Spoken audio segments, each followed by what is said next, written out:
Kalau kamu membaca tentang perkembangan fikih, perkembangan hadis, penulisan tentang hadis, penulisan tentang fikih, perdebatan fikih di zaman pertengahan, bagaimana sekitar Imam Syafi'i itu masih sugeng, disebut sebagai mazhab, kamu bermazhab kepada Imam Syafi'i, kamu bermazhab kepada Imam Hambali, orang sekarang bermazhab kepada Imam Hanafi dan seterusnya. Itu apakah dimulai pada saat Imam Syafi'i masih sugeng? Enggak, itu setelah Imam Syafi'i meninggal dunia, kemudian mulai mengarah kepada seperti kultus, kemudian dimadhabi.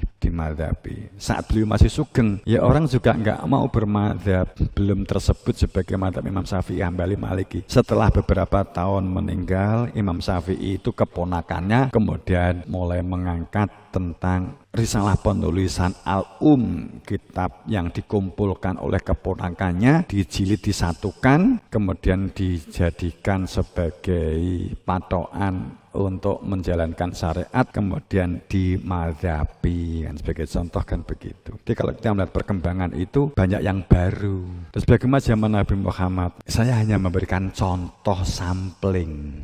Biasnya seperti apa begitu, saya hanya memberikan contoh, tapi bukan berarti kemudian kamu tinggalkan. Saya juga tidak mengatakan ini. Mestinya kita kok nek jilbab gimana, nutup aurat itu ajaran, itu bagian dari risalah, tutup auratmu, tidak dibuka, itu bagian ciri pondok atau ciri Islam, itu ciri Islam, maka gunakan jilbab yang baik. Nek warna lah ini, saiki jenenge jilbab bentuke, jahitane kan yo rena-rena, tergantung artis lagune. Enek sing jilbabe ya ngene, tapi enek sing jilbabe kan ngene, kalungne rene, cemeteni, kalung balekne rene kan gitu kan. Balekne rene akhirnya kan kaya numpuk ngono kae kan. Ngene. Kuwi adat apa Islam? Itu adat sebagai contoh begitu.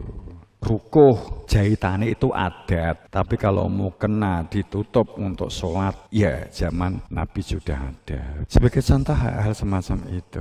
Tapi sebelum Nabi Muhammad, banyak para pelaku risalah dan umatnya para nabi itu gundulan, artinya itu yang nggak pakai apa-apa. Dulu juga begitu. Dewi Sarah, Siti Hajar itu nggak pakai kerudung. Filmnya nggak kerudung, itu kan filmnya. Nah, yang bersangkutan enggak, karena auratnya bukan itu. Kadang itu pakaian itu memang menyesuaikan lingkungan karena tidak begitu berdampak pada karakter. Dalam kecerdasan spiritual nggak begitu dampak, makanya diikuti aja lah kan.